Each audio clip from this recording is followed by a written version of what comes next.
Hello friends, स्वागत है आपका फिर से हमारे चैनल ब्रिलियंस 53 में। तो हमने इसके प्रीवियस लेक्चर नंबर 12 में हमने प्रश्न नंबर 20 तक पढ़ा था, जिसमें प्रश्न में हमने ये जो प्रश्न 20 देख लीजिए। छात्रावास में 50 बच्चे थे तो 40 दिन के लिए भोजन था, 30 बच्चे और आ गए तो कितने दिन का भोजन समाप्त होगा। तो इस प्रश्न को हमने इसके प्रीवियस वीडियो में सॉल्व कर लीजिए है। तो जाइए, इस वीडियो के डिस्क्रिप्शन बॉक्स में उसका लिंक है, वहाँ से आप लोग देख लीजिए। और इस वीडियो के डिस्क्रिप्शन बॉक्स में टेलीग्राम का लिंक है, वहाँ से जुड़ जाइए PDF नोट्स और क्लास का डायरेक्ट लिंक के लिए। और पेपर फर्स्ट बाल विकास शिक्षण अधिगम और विज्ञान के प्रश्न पत्रों का जो पूरा राजन सीरीज और मॉडल पेपर और प्रीवियस ईयर क्वेश्चन का लिंक है, वहाँ से आप इस वीडियो के डिस्क्रिप्शन बॉक्स में जाइए और देखिए। चलिए जल्दी से इस वीडियो को लाइक शेयर सब्सक्राइब कर दीजिए। चैनल पे नए हैं तो चैनल को सब्सक्राइब जरूर कर दें और ऑल वाले बेल आइकन पे प्रेस कर दें। तो चलिए, आज के इस गणित में हम लोग लघुत्तरी प्रश्नों को पढ़ेंगे। 2 नंबर के प्रश्न हैं ये। तो चलिए शुरू करते हैं। प्रश्न नंबर 21 देखिए। राम ने 300 रुपये में एक रेडियो खरीदा, ठीक है।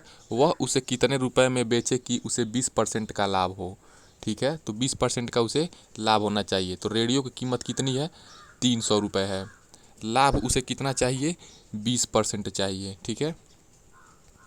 तो 300 रुपये में से ही ना 20% का लाभ होना चाहिए। तो लाभ हम लोग निकाल लेते हैं। तो 300 का 20% देखिए कितना हो जाएगा। तो 0 से 0 कट जाए, इधर 0 से 0 कट जाएगा। तो आपका 60 रुपये आपका लाभ, ठीक है।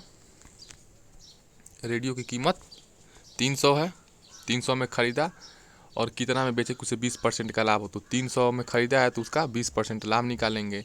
बेचने की कीमत कितनी हो जाएगी? 300 और प्लस 60 रुपये जो लाभ हुआ है। तो 360 रुपये में बेचेगा तो उसे लाभ होगा 20% के हिसाब से। प्रश्न नंबर 22 है। देखिए प्रश्न नंबर 22 क्या है? अभाज्य तथा संयुक्त रेखाएं किन्हें कहते हैं? अभाज्य मतलब प्राइम नंबर और संयुक्त रेखाएं किन्हें कहते हैं? तो अभाज्य संख्याएं प्राइम नंबर के बारे में जो एक से कटे और स्वयं से कटे, वे संख्याएं जिनमें उस संख्या के अतिरिक्त केवल एक का पूरा पूरा भाग जाता है, अन्य किसी संख्या का पूरा पूरा भाग नहीं जाता है, उन्हें अभाज्य संख्याएं कहा जाता है। जैसे 2 क्या है? 1 से कटेगा और 2 से कटेगा और किसी से नहीं कटेगा। 3 भी देख लीजिए, 5 भी, 7 भी, 11 भी, 13 भी। तो ये सारी क्या है? प्राइम नंबर हैं, अभाज्य संख्याएं हैं। विद्यार्थी ध्यान दें कि विषम संख्याओं में 9 और 15, देखिए अभाज्य संख्या और विषम संख्याएं दोनों अलग चीज़ें हैं। अभाज्य मतलब बस एक से और स्वयं से कटे, उसके 2 ही गुणनखंड होंगे। जैसे 2 के कितने गुणनखंड हो जाएंगे? 1 से कटेगा तो 1 हो जाएगा और 2 हो जाएगा। उसी प्रकार 9 के देखिए, 9 के 1 से कटेगा, 9 से कटेगा और 3 से कटेगा, तो इसके 3 गुणनखंड हो गए। तो ये आपका विषम संख्या हो गया, ठीक है। तो 9 और 15 आती है, लेकिन अभाज्य संख्याओं में नहीं, क्योंकि इन संख्याओं में 9 और 15 क्रमशः 9 और 5 से भी भाजित होते हैं, ठीक है। अतः 9 व 15 अभाज्य संख्याओं में नहीं आती हैं। संयुक्त संख्याएं देखिए। तो संयुक्त संख्याएं देखिए, उसमें रेखा दिया है, वहाँ पर रेखा नहीं रहेगा, काट लीजिएगा। यहाँ पे क्वेश्चन में संयुक्त रेखाएं दिया है, ये संयुक्त संख्याएं हो जाएंगी। तो ऐसी संख्याएं जिनके गुणनखंडों की संख्या, ठीक है, 2 अथवा 2 से अधिक होती हैं, संयुक्त संख्याएं कहलाती है। यानी कि अभाज्य संख्या में क्या होगा? उसका गुणनखंड एकदम स्ट्रिक्टली वही कंडीशन है कि 2 ही गुणनखंड होंगे, लेकिन संयुक्त संख्या में 2 से अधिक होंगे। जैसे 4 हो गया, 6 हो गया, 8 हो गया, ये सारी क्या है? संयुक्त संख्या है। यानी कि ये कंपोजिट नंबर है। यानी कि एक होता है प्राइम नंबर, ठीक है, ये प्राइम नंबर अभाज्य संख्या को कहते हैं। और कंपोजिट नंबर यानी कि COMPOSITE, तो जो कंपोजिट नंबर है आपका, संयुक्त रेखाएं क्या हो जाएंगे? कंपोजिट मतलब क्या? संयुक्त। संयुक्त का मतलब क्या होता है? किन्हीं 2 चीज़ों को मिला के संयुक्त बनता है, 2 या 2 से अधिक चीज़ों को। तो उसी प्रकार जो अंक 4 है, ये देखिए 2 से कटेगा, 1 से कटेगा और 4 से कटेगा। तो इसके 2 से अधिक गुणनखंड हो गए ना, तो ये क्या हो जाएगा? आपका संयुक्त संख्याएं हो जाएंगी। विद्यार्थी ध्यान दें कि संख्या 1 को अभाज्य संख्या एवं संयुक्त दोनों में ही सम्मिलित नहीं किया जाता है।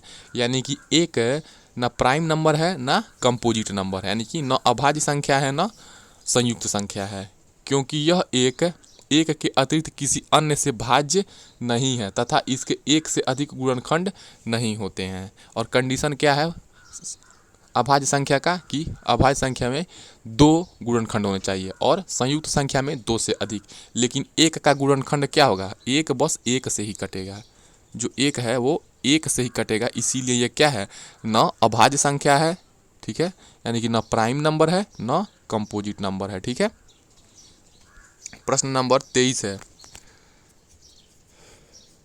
वीडियो को जल्दी से अपने क्लासमेट्स डीएलएड फर्स्ट सेमेस्टर वाले स्टूडेंट के साथ शेयर कर दीजिए। जो भी डीएलएड के प्रशिक्षु हैं उनके साथ ज़रूर शेयर करें ताकि उन्हें भी क्लास का नोटिफिकेशन मिल जाए। भाजकता के कुछ नियम बताइए, तो डिविजिबिलिटी के कुछ नियम बताइए, तो ठीक है, आप कोई भी लिख सकते हैं 5, 7, 9, 11, लेकिन यहाँ 2 से भाजकता का नियम लिख दीजिए। तो किसी संख्या में इकाई का अंक 0, 2, 4, 6 अथवा 8 में से कोई भी हो, ठीक है, तो वह संख्या 2 से पूरी पूरी बार विभाजित होती है, ठीक है। यानी कि जब इकाई का अंक मान लीजिए ये जैसे क्या है 10, देखिए 0 है ना, तो क्या हो जाएगा 2 से विभाजित हो जाएगा 5 बार में, तो यानी कि देखिए इकाई का अंक 0 है। 22 में भी इकाई का अंक क्या है 2 है, जो कि आपका 2, 4, 6, 8 में क्या होता है 2 से विभाजित हो जाता है। 4, 4, 3, 2, 5, 8, 0, 2, 64, 46, 548 सभी संख्याएं क्या हैं 2 से पूरी पूरी भाज्य हैं, यानी कि 2 से कट जाएंगी, तो ये 2 से डिविजिबिलिटी का रूल है। 3 से भाजकता का नियम क्या है, तो देखिए 3 से जो कौन कौन संख्याएं कटती हैं उसका नियम क्या है। तो किसी संख्या में अंकों का योगफल 3 से पूरी पूरी बार विभक्त हो तो वह संख्या 3 से पूरी पूरी बार विभाजित हो जाती है। यानी कि कोई भी संख्या 3 से कब विभाजित होगी, जब उनके संख्याओं का योगफल, उनके अंकों का योगफल क्या होगा 3 से। जैसे 45 है ना, तो 5, 4, 9 जोड़ दीजिए, 4 और 5 जोड़ेंगे तो 9 हो जाएगा, ठीक है। और 9 देखिए 3 से काटिए तो 3 से 3 बार में कट जाएगा 9, ठीक है। तो यही क्या हो गया आपका 3 से विभाजकता के नियम हो गए। यानी कि देखिए, और 327 को भी जोड़ के फिर 3 से भाग दीजिए। ये 42, 036 को भी 3 से जोड़ के इनके सभी डिजिट को, जो इकाई का अंक है, दहाई का, सैकड़ा का, हज़ार का, 10,000 का, ये सारे अंक को आपस में जोड़िए, उसके बाद 3 से भाग दीजिए। देखिए ये 3 से भाज्य हो जाएगा, तो यही भाजकता का नियम है। 5 से भाजकता का नियम क्या है, तो 5 से कौन कौन अंक कटेंगे उसका रूल क्या है। देखिए, किसी संख्या में इकाई का अंक 5 है, तो किसी संख्या में इकाई का अंक 5 अंक 0 या 5 हो तो वह संख्या 5 से पूरी पूरी विभाजित हो जाती है। यानी कि किसी संख्या में अगर इकाई का अंक क्या है 0 है, जैसे देख लीजिए यहाँ पे 0 है और यहाँ पे 5 है, तो क्या होगी ये संख्या विभाजित होगी। यही नियम कहता है 5 से विभाजकता के नियम में। देखिए 5 से काटिए 125, तो 5 से काटेंगे तो क्या बार में जाएगा, ठीक है 25 बार में, ठीक है 25 बार में कट जाएगा ना। तो 125 क्या है 5 से भाजकता का नियम का फॉलो करता है। 28, 40 भी क्या करता है 5 से भाजकता का नियम का फॉलो करता है। 35, 950 भी भाजकता का नियम का फॉलो करता है। संख्या 5 से क्या हो रही है, ये कट जा रही हैं, यानी कि इकाई का अंक क्या होना चाहिए 5 से भाजकता के नियम, या तो 0 होना चाहिए या तो 5 से कटना चाहिए। और 6 से भाजकता का नियम क्या होना चाहिए, 6 के गुणनखंड 2 और 3 है। देखिए 6 के गुणनखंड क्या हो जाएगा, 6 किसे कटेगा 2 से कटेगा और 3 से कटेगा। 2 से काटेंगे तो 2 3 6, 3 बार में कटेगा। 3 से काटेंगे तो 2 बार में कटेगा, 3 दूना 6, ठीक है। इस प्रकार आपका, अतः जो संख्या 2 और 3 दोनों से पूरी पूरी विभक्त होती है, तो 6 से भाजकता का नियम क्या है कि जो संख्या 2 से और 3 से कट जाएगा, ठीक है, या भाज्य हो जाएगा, विभक्त हो जाएगा, वही संख्या क्या हो जाएगा 6 से भी विभक्त होगा, ठीक है। जो संख्या 2 एवं 3 से पूरी पूरी बार भाज्य है वह 6 से भी पूरी पूरी बार भाज्य है। अतः 6 से भाजकता की जांच के लिए 2 एवं 3 दोनों से भाजकता की जांच करना आवश्यक है। यानी कि जब 6 का डिविजिबिलिटी रूल आप किसी भी अंक पे अप्लाई करेंगे तो क्या करना है आपको, जैसे मान लीजिए 6 है, 2 है और 9 है, ठीक है। देखिए ये 9 किसे किसे कटना चाहिए, 2 और 3 से, तभी क्या होगा ये 6 से भाजकता का नियम इस पे लगेगा। प्रश्न नंबर 24 है, सलमा अपनी बहन रेशमा से 10 वर्ष बड़ी है, ठीक है। 4 वर्ष पहले सलमा की आयु रेशमा की आयु की 2 गुनी थी। सलमा और रेशमा की वर्तमान आयु ज्ञात कीजिए। देखिए एज रिलेटेड क्वेश्चन ये पूछा गया है 2019 में। देखिए कैसे इसको सॉल्व करते हैं। देखिए सलमा अपनी बहन रेशमा से 10 वर्ष बड़ी है, तो इसमें बड़ी कौन है, रेशमा बड़ी है। तो क्या करेंगे, तो बड़े वाले से पहले क्वेश्चन सॉल्व करेंगे। तो सलमा छोटी है, रेशमा क्या है, सलमा अपनी बहन रेशमा से 10 वर्ष बड़ी है। सलमा अपनी बहन रेशमा से 10 वर्ष बड़ी है, तो रेशमा देखिए बड़ी हो गई यहाँ पे, ठीक है। तो रेशमा की आयु मान लीजिए x वर्ष है, ठीक है। रे सलमा अपनी बहन रेशमा से 10 वर्ष बड़ी है, तो सलमा देखिए बड़ी हो गई है, सॉरी कन्फ्यूजन हो जा रहा है थोड़ा सा। तो सलमा क्या है, अपनी बहन रेशमा से 10 वर्ष बड़ी है। तो मान लीजिए रेशमा से 10 वर्ष बड़ी है, तो रेशमा की आयु हम x मान लेते हैं, ठीक है, क्वेश्चन सॉल्व करने के लिए। तभी ना रेशमा में आयु में 10 वर्ष जोड़ेंगे तो सलमा का आयु निकलेगा। तो क्या होगा, सलमा की आयु निकाल लेंगे, क्योंकि रेशमा क्या है, छोटी है और सलमा 10 साल बड़ी है। तो रेशमा की अगर आयु x वर्ष है तो सलमा क्या है, 10 वर्ष बड़ी है, तो x प्लस 10 हो गया। अब देखिए इन दोनों का आयु आप देखिए प्रश्नानुसार, आप देखिए दिया है क्या, 2x माइनस 4, ठीक है। 4 वर्ष पहले सलमा की आयु रेशमा की आयु की 5, देखिए इसको क्या करेंगे, देखिए 4 वर्ष पहले सलमा की आयु रेशमा की आयु की 2 गुनी थी। तो 4 वर्ष पहले देखिए ये 4 वर्ष पहले, ठीक है, 4 वर्ष पहले जो आयु थी सलमा की, देखिए 4 वर्ष पहले सलमा की आयु क्या थी, रेशमा से 2 गुनी थी, ठीक है। और सलमा 2 गुनी थी,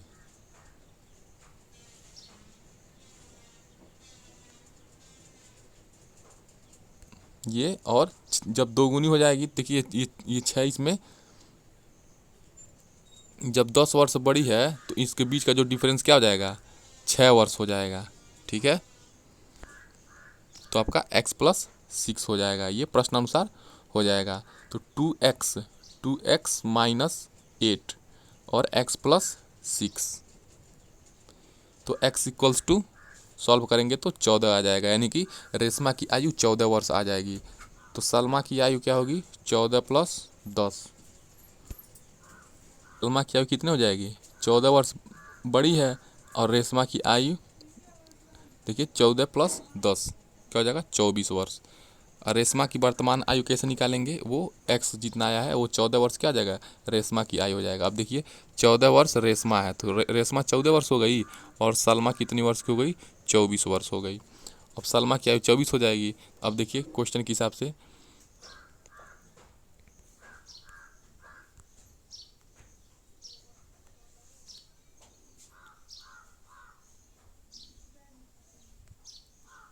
देखिए अब क्या सलमा अपनी बहन से रेशमा से 10 वर्ष बड़ी हो जाएगी, 14 है और एक 24 है, तो देखिए ये सलमा क्या है, देखिए 10 वर्ष बड़ी हो गई अपनी बहन से, और 4 वर्ष पहले सलमा की आयु रेशमा की आयु की 2 गुनी थी। अब इसमें देखिए, अब 4 वर्ष पहले जो सलमा की आयु, अब सलमा की आयु 4 वर्ष पहले कितना हो जाएगा, 20 वर्ष हो जाएगा, और 4 वर्ष पहले क्या हो जाएगा, इसकी आयु रेशमा की आयु 10 वर्ष हो जाएगा। तो देखिए क्या हो जाएगा, तो सलमा की आयु 4 वर्ष पहले क्या थी, इस रेशमा की आयु का 2 गुना था, यानी कि जब ये 10 साल की थी तो सलमा 20 साल की थी।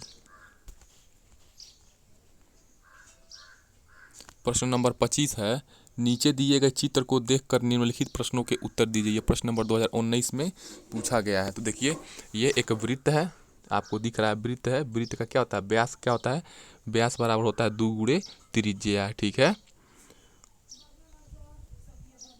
और ये वृत्त का केंद्र O है, और ये अर्धवृत्त में बना कोण है। तो अर्धवृत्त में बना कोण कितना होता है, 90 डिग्री का होता है, यानी कि अर्धवृत्त में बना कोण समकोण होता है।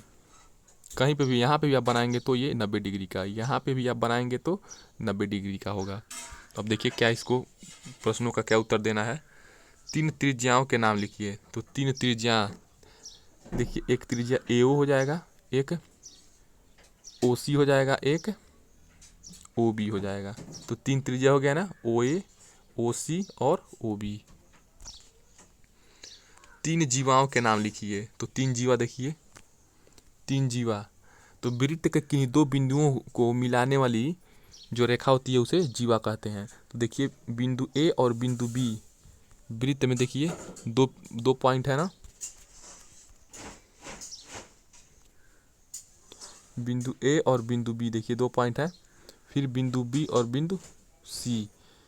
तो ये एक जीवा ये हो गया, एक जीवा ये, और जो वृत्त का व्यास होता है सबसे बड़ी जीवा होती है, ठीक है, क्योंकि ये क्या होती है, वृत्त का व्यास जो होती है केंद्र से होकर जाएगी तो ये सबसे बड़ी जीवा हो जाएगी। तो आपका 3 जीवा क्या हो जाएगा, एक हो जाएगा ए बी, एक हो जाएगा ए बी हो गया आपका, एक जीवा हो जाएगा बी सी, और एक जीवा सबसे बड़ी जीवा जो केंद्र से होकर जाती है व्यास, उसको भी जीवा कहते हैं, तो ए सी हो जाएगा। तो देखिए दिया है 3 जीवाएं ए बी, बी सी और ए सी हैं। वृत्त के व्यास का नाम क्या है, तो वृत्त का व्यास ए सी है। देख लीजिए वृत्त का व्यास तो ए सी ही है ना, यही क्या है, डायमीटर है वृत्त का व्यास ए सी। वृत्त का केंद्र ओ है, वो तो आपको पता ही है। प्रश्न नंबर 26 देखिए, यदि किसी वर्ग की एक भुजा 6 सेंटीमीटर है तो उसका क्षेत्रफल ज्ञात कीजिए। तो ये प्रश्न नंबर 2018 में पूछा गया है, 26। वीडियो को लाइक शेयर सब्सक्राइब करना ना भूलें। यदि किसी वर्ग की एक भुजा 6 सेंटीमीटर है, तो मान लीजिए एक वर्ग है ये देखिए वर्ग ऐसे ही होता है, ठीक है, इसी शेप में एक वर्ग की एक भुजा ये 6 सेंटीमीटर है, एक सेकेंड, ये 6 सेंटीमीटर है, ठीक है, एक भुजा 6 सेंटीमीटर, तो उसका एरिया बताना है। तो आपको पता है वर्ग की चारों भुजाएं बराबर होती हैं, तो ये भी 6 सेंटीमीटर, ये भी 6 सेंटीमीटर और ये भी 6 सेंटीमीटर। तो वर्ग का क्षेत्रफल क्या हो जाएगा, भुजा स्क्वायर। वर्ग का क्षेत्रफल का फार्मूला होता है भुजा स्क्वायर, 6 गुणे 6 यानी कि 6 × 6 = 36 वर्ग सेंटीमीटर। वर्ग सेंटीमीटर क्यों है, क्योंकि इसमें लंबाई चौड़ाई 2 चीज़ें हैं क्षेत्रफल में, इसीलिए स्क्वायर हो जाता है। प्रश्न नंबर 27 देखिए, रमेश के बगीचे में विभिन्न प्रकार के फूल के पौधे लगाए गए हैं, ठीक है, नीचे दी गई सारणी में इन पौधों की संख्या दी गई है, इन्हें पिक्टोग्राफ द्वारा प्रदर्शित कीजिए। तो रमेश के बागीचे में गुलाब 30 लगा है, गेंद के फूलों की संख्या 25 है, गेंदा की जूही के फूलों की संख्या 10 है, डहेलिया का संख्या 45 है, रजनीगंधा का 15 फूल लगा है। तो इसको पिक्टोग्राफ में, तो सबसे पहले हम इसका ऐसा पैमाना मानेंगे जो इसके मल्टीपल हो। तो सबसे अच्छा मल्टीपल इस सारी संख्याओं का 25, 10, 45, 15, ये सारी संख्याएं किस ऐसी एक संख्या बताइए जो छोटी से छोटी संख्या जो इनको काट दे। तो पिक्टोग्राफ के 5 फूल बराबर हम क्या मान लेते हैं, एक फूल, ठीक है, यानी कि 5 फूल को हम क्या करेंगे, ये एक फूल से प्रदर्शित करेंगे। तो गुलाब देखिए कितना है, 10 है, तो 5 फूल ये हो गया, 5 फूल ये, तो 10 हो गया, फिर 5 फूल ये, 5 फूल ये 10 हो गया, फिर 5 फूल ये, 5 फूल ये 10 हो गया। तो कितना हो गया, 10, 20, 30, 30 फूल को हमने पिक्टोग्राफ के माध्यम से ऐसे दर्शा दिया। तो यही पिक्टोग्राफ से दर्शाने का रूल है।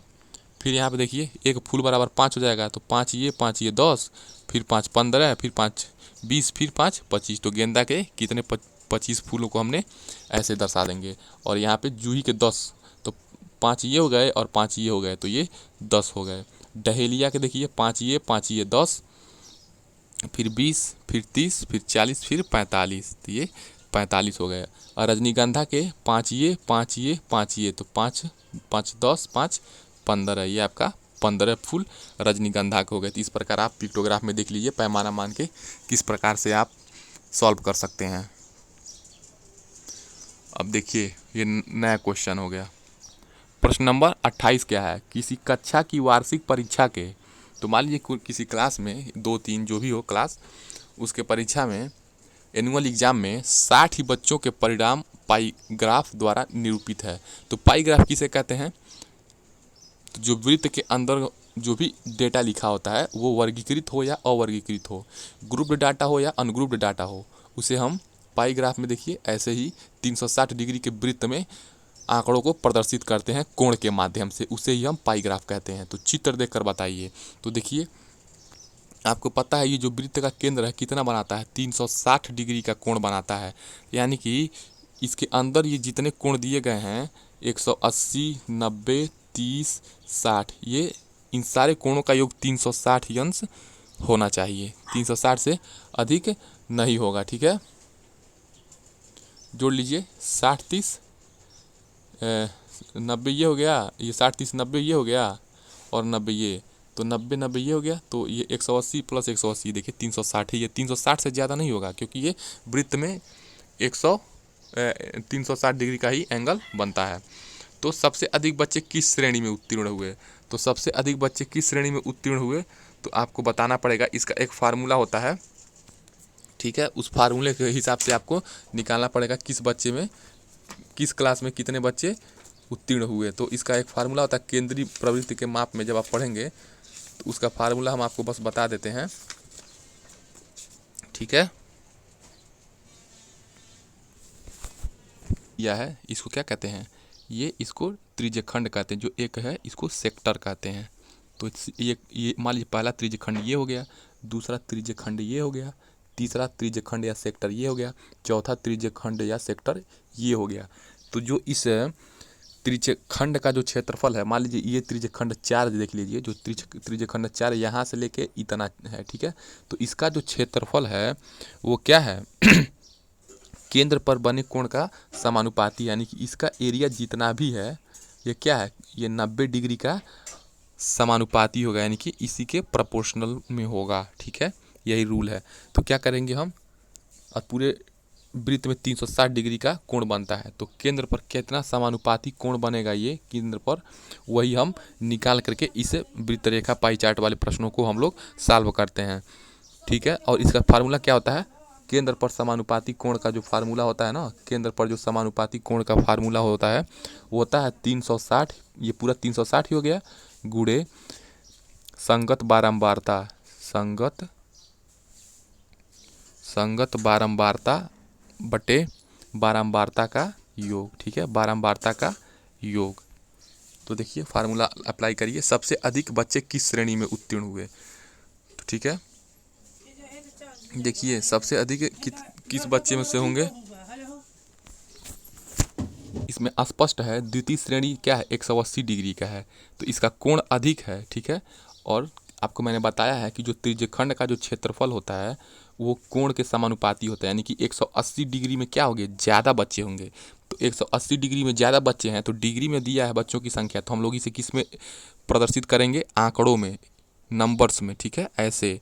तो देखिए उसका प्रदर्शित करने का या चेंज करने का क्या टाइप है, तो सबसे अधिक बच्चे द्वितीय श्रेणी में उत्तीर्ण हुए हैं, आपको पता चल गया है, ठीक है, क्योंकि यहाँ पे 180 डिग्री है, सबसे अधिक कोण यहीं पे है। तो इसका फार्मूला क्या है, हमने बताया है कि केंद्र पर बने समानुपाती कोण का जो सूत्र होता है बराबर क्या होता है 360 गुणे,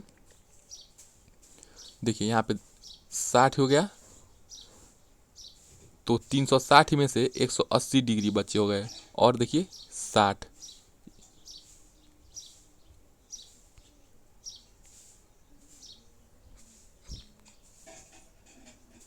तो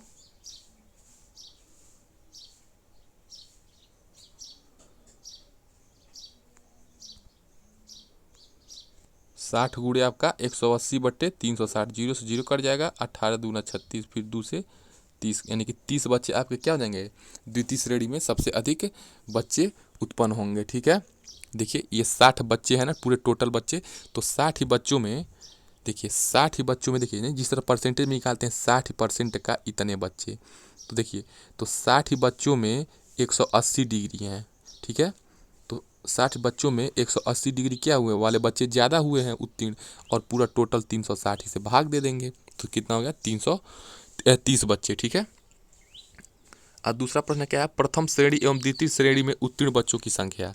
तो प्रथम श्रेणी और द्वितीय श्रेणी में देखिए, प्रथम श्रेणी एवं द्वितीय श्रेणी में उत्तीर्ण, देखिए प्रथम श्रेणी, देखिए ये तो द्वितीय श्रेणी हो गया, ठीक है। अब प्रथम श्रेणी एवं द्वितीय श्रेणी में, अब इन दोनों का पूछ दिया है, उसमें उत्तीर्ण बच्चों की संख्या का अनुपात। तो प्रथम श्रेणी में उत्तीर्ण बच्चे कितने होंगे, तो प्रथम श्रेणी में उत्तीर्ण बच्चे कैसे निकालेंगे, प्रथम श्रेणी में कितने बच्चे हैं, देखिए 60 डिग्री वाले क्या होंगे, ये प्रथम श्रेणी वाले बच्चे हो गए। अब इसका जो केंद्र पर बना समानुपाती कोण का फार्मूला के हिसाब से हम लोग बच्चों की संख्या निकालेंगे, और कुल बच्चे 60 हैं, तो 60 बच्चे हैं और 60 डिग्री एंगल में हैं, ठीक है। ये 360 बच्चे पूरे टोटल पाई ग्राफ का हो गया। तो क्या हो जाएगा आपका, जीरो से जीरो कट जाएगा, फिर 6 से 36 कट जाएगा 6 बार में, फिर 6 से 60 कट जाएगा 10 बार में, तो 10 बच्चे आपके प्रथम श्रेणी में उत्तीर्ण हुए। तो अभी हमको रेशियो पूछ रहा है, तो फर्स्ट डिवीजन से बच्चे 10 बच्चे पास हुए और प्रथम श्रेणी और द्वितीय श्रेणी में अनुपात। तो देखिए हमने ऊपर क्या निकाला है, सबसे ज़्यादा अधिक बच्चे उत्तीर्ण हुए हैं 30 बच्चे द्वितीय श्रेणी में, ठीक है, और प्रथम श्रेणी से उत्तीर्ण हुए हैं 10 बच्चे। तो इन दोनों का रेशियो क्या हो जाएगा, प्रथम श्रेणी यानी कि फर्स्ट डिवीजन वाले बच्चे का रेशियो और सेकेंड डिवीजन वाले बच्चे का रेशियो बराबर क्या हो जाएगा, फर्स्ट डिवीजन में कितने बच्चे उत्तीर्ण हुए हैं 10 बच्चे, ठीक है, और सेकेंड डिवीजन में कितने बच्चे उत्तीर्ण हुए हैं 30 बच्चे। तो 10 संबंधित 30 हो गया। अब 10 काटिए, 10 से 1 कम 10, 10 तिहाई 30। तो 1 संबंधे 3 यानी कि 1:3 में क्या है, ये फर्स्ट डिवीजन और सेकंड डिवीजन के बच्चे उत्तीर्ण हुए हैं। तो इसी प्रकार आप लोग देख लीजिए पाई चार्ट का क्या फार्मूला हो गया और कैसे सॉल्व करते हैं, ठीक है। वीडियो पास करके आप लोग प्रैक्टिस भी कर सकते हैं। एक बार और आपको बता देते हैं कि इसका फार्मूला कैसे होगा। देखिए इसको कहते हैं हम लोग वृत्त रेखा या पाई चार्ट, ठीक है, इसको कहते हैं pie chart, PIE pie chart. और इसमें पूरा टोटल 360 डिग्री का कोण बनता है, ठीक।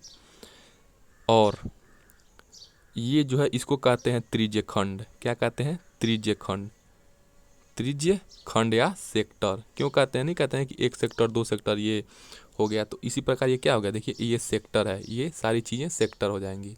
ये भी वृत्त का सेक्टर हो गया, त्रिज्य खंड, ये त्रिज्या का खंड। देखिए एक त्रिज्या ये है, एक त्रिज्या ये है, तो ये देखिए एक खंड ये हो गया, ब्लॉक ये हो गया, तो इसीलिए क्या हो गया, ये त्रिज्य खंड हो गया। ये भी एक त्रिज्य खंड हो गया, ये भी एक त्रिज्य खंड हो गया, इसीलिए इसे त्रिज्य खंड कहते हैं।